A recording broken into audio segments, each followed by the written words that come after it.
अस्सलाम वालेकुम नाजरीन, आप देख रहे हैं सूरज टीवी HD। मैं हूं आपकी होस्ट नूरुलैन। खबर शाया करती चलूँ लाहौर से। 8 साला मुबीन के अंधे कत्ल की होलनाक वारदात ट्रेस।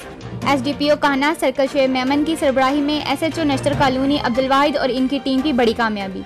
8 साला मुबीन के अंधे कत्ल की वारदात में 2 मुलविस मुलजमान को गिरफ्तार कर लिया गया। मकतूल मुबीन के अगवा और कत्ल का मुकदमा 16 अप्रैल को कान्हा थाने में दर्ज कराया गया था।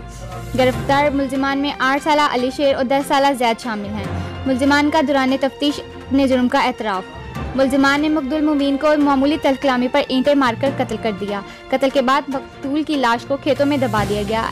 DIG ऑपरेशंस लाहौर साजिद कियानी की DSP कान्हा और इनकी टीम को शाबाश। जुराइम पेशा अनासर के खिलाफ कार्रवाइयाँ जारी रहेंगी। SPO मॉडल टाउन दोस्त मोहम्मद। मज़ीद खबरों और अपडेट्स के लिए देखते रहिए सूरज टीवी HD। चैनल को लाइक, शेयर और सब्सक्राइब करें।